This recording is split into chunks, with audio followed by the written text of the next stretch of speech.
I've partnered with Welchs to bring you a limited series I call Grape Moments in History, where we take a look at history's forgotten and obscure moments and honor them with a drink. Come with me on a journey through time.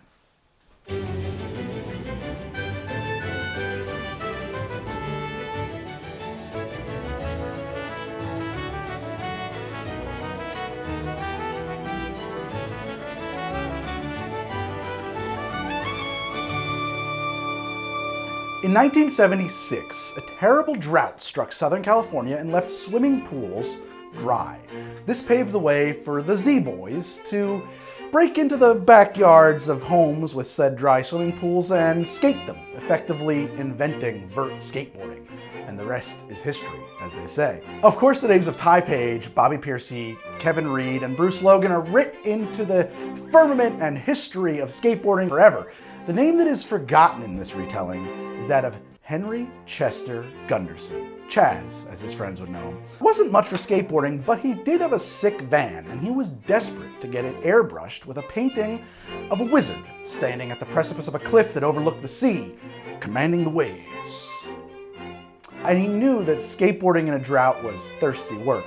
So wherever the Z-Boys found an empty swimming pool to skate, he would set up shop in his juice truck across the way and mix for them a great pick-me-up drink that he called the Purple Fizz. Indeed, it is entirely possible that without its thirst-quenching punch, the face of skateboarding will be different today.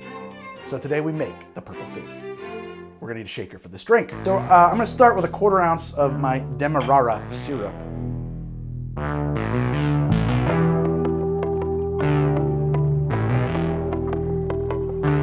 Now I need 1 ounce of pink grapefruit juice, and I have a pink grapefruit right here.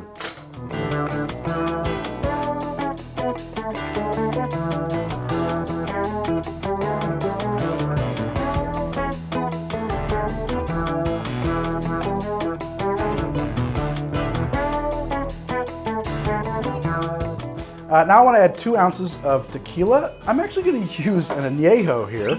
A reposado would be fine. I think a blanco would be a little, I would like something with a little age on it. 2 ounces of my tequila.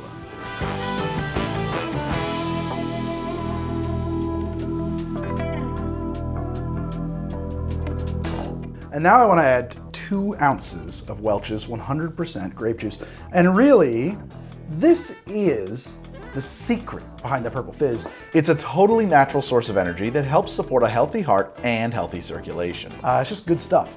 Really fills the Purple Fizz with its thirst-quenching power. I want to add 1 pinch of sea salt, and I do mean like a pinch. This is just a little bit of a flavor enhancer. We're not trying to make this salty. Now I want to add 1 egg white. This is a staple of fizz-style drinks, actually. If a drink has the word fizz in it, generally there's some part of an egg in it. Silver Fizz has an egg white, Golden Fizz has an egg yolk, and a Royal Fizz has both. This is a Silver Fizz in the tradition of fizzes. When you use an egg white in a drink like this, you should always dry shake it first, and that's exactly what we're gonna do here. And when you dry shake something, so a shaker seals because the inside air gets cold, which causes it to contract, which causes the interior pressure to be lower than the outside pressure, which causes everything to seal. It has negative pressure. It wants to suck everything in. This won't get any colder because there's no ice in it. So, as that egg white emulsifies, it's actually gonna fight you, and it's gonna try to blow apart. So it's entirely dependent on your hands and how hard you can push them together to prevent you from having egg in the face. So keep that in mind. But when you dry shake an egg white, you help emulsify it. And then when we add ice to it, we get nice froth. It'll work really well.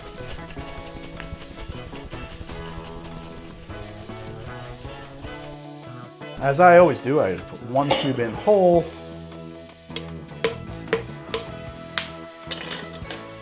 Now I want to shake the heck out of this drink.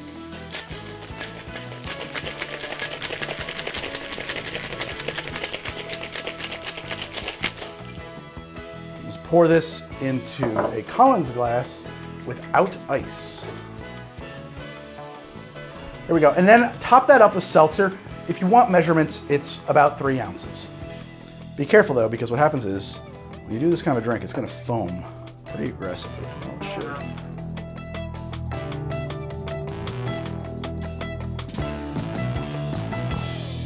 And I present the Purple Fizz. Let's see how I did if I lived up to Chaz Gundersen's fame.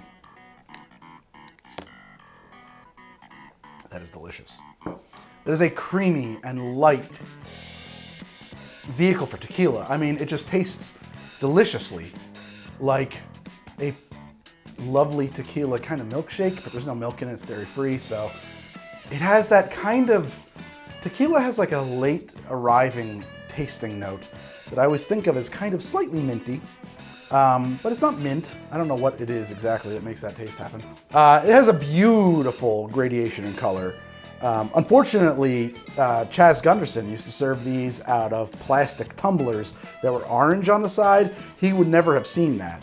But when you put it in a glass, you get this really great kind of like gradation in color, a real kind of perfect ombre, if you will. It is light and creamy and not too sweet and not too spirit forward. The salt really activates the tasting, the flavor of the tequila. It tastes like tequila tastes like a little bit of vegetation and mint and grass and herb, and it's a freaking cool drink. It's really fun. The grape is there, but it's not a dominant flavor, to be honest. It is sort of an undercurrent, and there I'm getting it a little bit. And what it really helps to do is to kind of bind everything together in the way that like a syrup or sweetness might. But there is the mighty and delicious Purple Fizz, as invented by Chaz Gundersen in the summer of 1976. If you do this drink right, the straw should be able to just stand on its own, and that's what's happening right there. It's leaning on nothing. It's just standing up in the egg foam, the head of the drink. That is a perfect fizz. The purple perfect fizz, in fact. It's been a tremendous pleasure working with Welch's to bring you history's grape moments, and I hope you like the series. Chaz, you are truly one of history's grapes. I'll have you know that he did get that van airbrushed, and it was super sick.